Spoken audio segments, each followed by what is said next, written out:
Hi, I'm Hannah. Welcome back to Airlearn English, where we make learning English simple, fun, and unforgettable.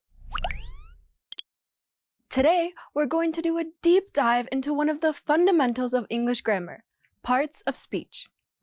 Parts of speech are the building blocks of English. Every word is a part of speech and plays a specific role in a sentence. Understanding parts of speech, like nouns, verbs, and adjectives, will help you construct grammatically correct sentences in English. When you use the Airlearn app to study English, you'll be introduced to hundreds of new words. In the app, you can find all the words you've learned are categorized by parts of speech.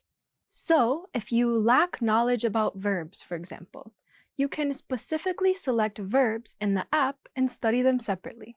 All right, let's get into it. The 8 parts of speech are noun, pronoun, verb, adjective, adverb, preposition, conjunction, and interjection. The part of speech of a given word can vary based on its role in a specific sentence. Let's start with the most used part of speech in English, found in nearly every sentence: nouns. You probably know that nouns are people, places, things, and ideas. And there are 2 types of nouns in English. Common nouns are non-specific. Some examples are woman, teacher, city, school, book, car, love, and peace. Common nouns are not capitalized unless they start a sentence. Proper nouns, on the other hand, are specific: people, places, things, and ideas. Proper nouns are always spelled with a capital letter. For example, Sally Smith, Paris, United States of America, Park Avenue, Monday, July. Now, you may be wondering what kind of ideas would be considered proper nouns. Well, specific theories, policies, and historical periods are all proper nouns. For example, Marxism, the Industrial Revolution, the Green New Deal. Now, suppose I have a friend, Julie, whom I want to tell you about. Julie is my friend. Julie lives in California.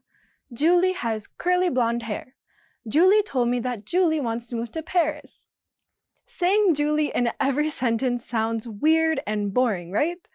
That's why we use pronouns. Pronouns replace a noun or noun phrase when the reader or listener already knows the specific noun you're referring to. They keep our sentences from sounding repetitive. Listen to this. Julie is my friend. She lives in California. She has curly blonde hair, and she told me she wants to move to Paris. Much better, right? She is a pronoun that replaces the proper noun Julie, making my sentence sound much less repetitive and boring. There are several types of pronouns. I'll present you with the most common. First are personal pronouns. These replace specific people or things. Some examples are I, me, you, she, her, he, him, we, us, they, them. Next are demonstrative pronouns. They point to specific people or things. This, that, these, those. We also have indefinite pronouns, which refer to non-specific people or things. One, other, everybody, anybody, nobody. These are all indefinite pronouns. One example, I don't know anyone who has been to Greece.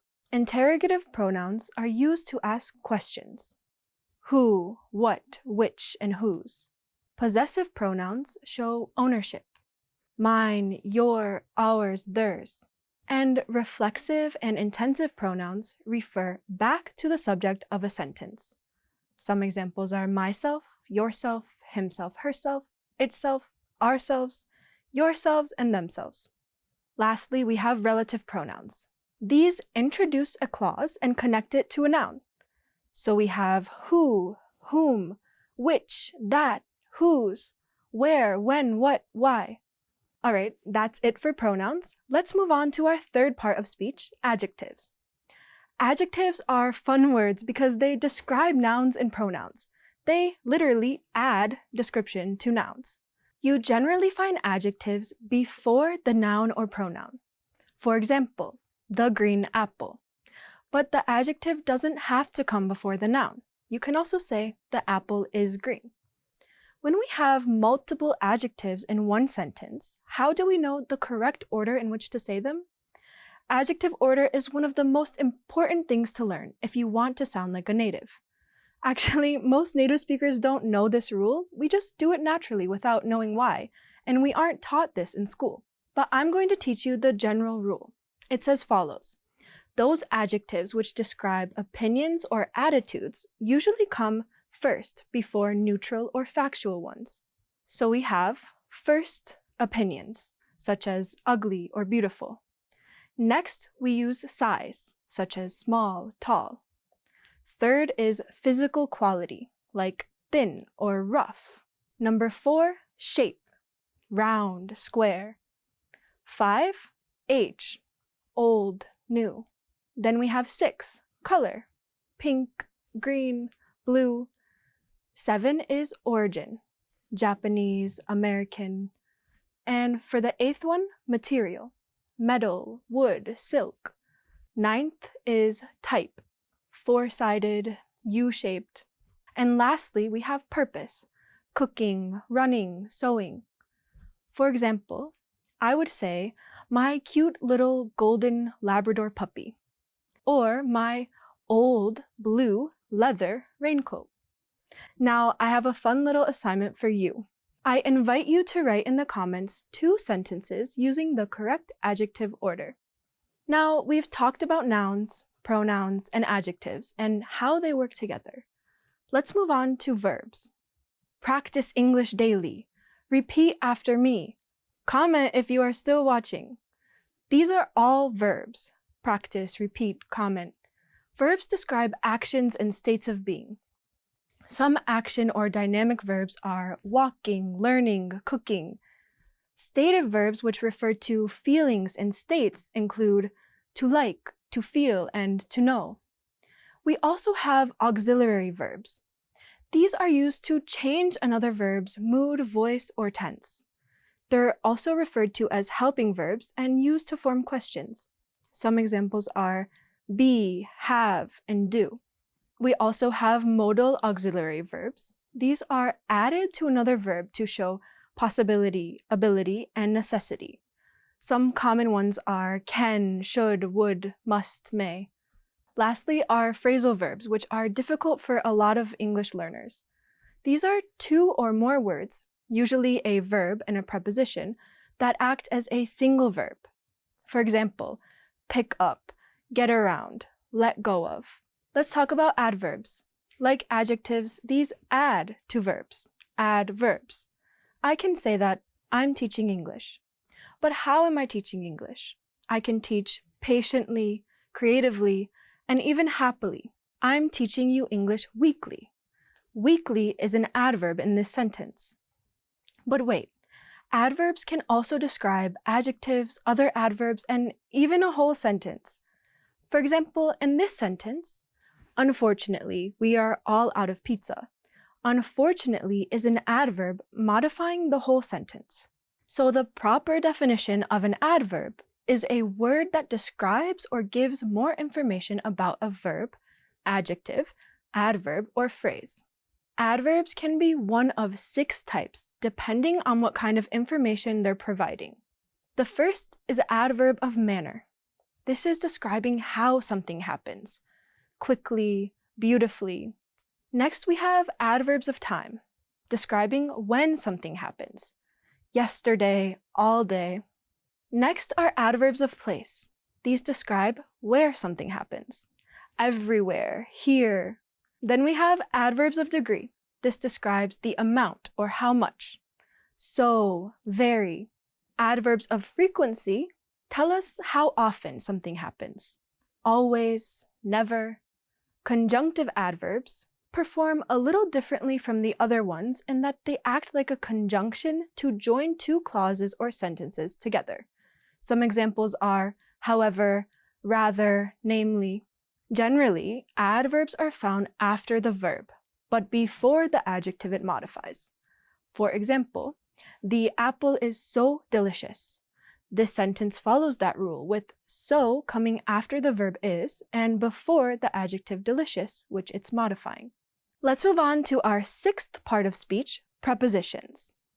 Prepositions connect nouns and pronouns to other words in a sentence, showing the relationship between words and phrases. For example, I kept the book on the shelf. I put the food in the fridge. Where are you from? Prepositions are many English learners' least favorite part of speech because they can be really tricky. We have 4 main types of prepositions. Prepositions of time, which specify when an action takes place. Some examples are at, during, since, after. Prepositions of place, which indicate the position or location of something. Under, over, in, on. Prepositions of direction. These describe the movement or direction of something. To, from, through, across. And prepositions of manner that convey how an action is performed. With, by, like, in. Let's move on to conjunctions. Conjunctions are words used to connect other words, clauses, or sentences together. These are probably my favorite parts of speech because without them, our sentences would certainly be very short and boring. There are 3 types of conjunctions. The most basic are coordinating conjunctions. We have a fun acronym to remember your coordinating conjunctions. It's FANBOYS. For, and, nor, but, or, yet, so. Take these 2 clauses. I was late for work. I still did my makeup. We can join them together using a coordinating conjunction and it will sound a lot smoother. I was late for work, but I still did my makeup. Next are correlative conjunctions. These are pairs that work together, such as either or, neither nor. I want either the pizza or the pasta. Subordinating conjunctions join independent and dependent clauses. Some examples are because, since, although, as, whereas, though. I ate dinner while watching a movie. I went outside because the weather was gorgeous. Without conjunctions, we would need several separate sentences to say the same thing. That's why you'll be using them constantly while speaking and writing English. The last part of speech we get to discuss are interjections. Interjections are short phrases or words that express strong feelings or sudden emotions. Suppose I'm walking and I run into the table. What might be my reaction to pain? Ouch or ow, right? Similarly, we can use interjections to express surprise. Wow, that's incredible. Confusion. I'm not sure. Agreement. Absolutely. That's right. Disgust. Ew, yuck. And excitement. Yay! We're about to finish today's English lesson. No, really. We're finished with this lesson on parts of speech in English. Hooray! Don't worry if you don't feel like an expert in parts of speech right away. You can get plenty of practice on the Airlearn app. Every time you learn a new word, try to identify what part of speech it belongs to. Please like and subscribe so you don't miss a chance to improve your English. Keep practicing, and I'll see you next time on Airlearn English.